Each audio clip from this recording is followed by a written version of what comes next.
Now moving to the NFC East. An interesting division here because yet again the team that wins has a very low record, the Eagles at 9-7. They signed on Will Parks, a safety, linebacker Jagavis Brown, and D-tackle Jargon Hargrave. They traded for Darius Slay, a nice move for them. They've had a tough secondary, and Darius Slay is going to help that out. They have lost Jordan Howard, Darren Sproles, Nelson Aguilar, offensive tackle Vitae, cornerback Malcolm Jenkins, Jalen Mills. The Eagles are a good team, but they lost a ton of talent. And honestly, I was struggling with putting the Eagles somewhere more like 7-9, but then I thought about, look, they have a good coach, they have a great quarterback. Now, when looking at the Eagles, I think we need to analyze the entirety of the team. They recently haven't been able to hit their ceiling, but I see them following what they've done recently, going 9-7, and yet somehow winning their division. Now, this could be a flip-flop thing. This is something I'm a little more lenient on, is the Cowboys possibly winning. I have the Cowboys at 8-8 right now, second in the NFC East. They could easily go 9-7 and win it, but they signed D-tackle Gerald McCoy. They signed a new kicker. They signed cornerback C.J. Goodwin. They signed that defensive tackle Dontari Poe.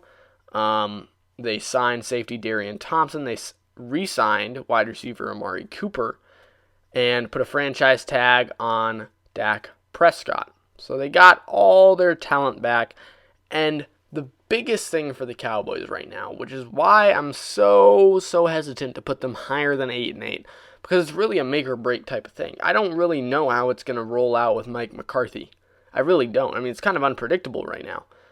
I like the new coaching move, but if I had to bet my money on it, it's going to take more than one season for it to make a big impact.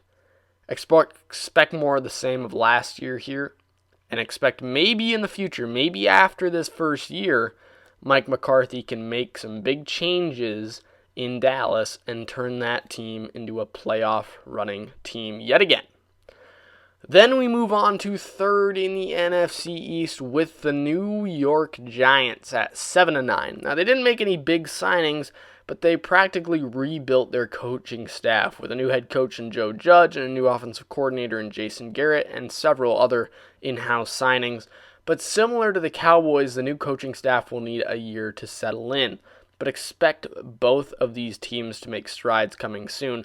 The Giants have their man in Danny Dimes. I believe in him.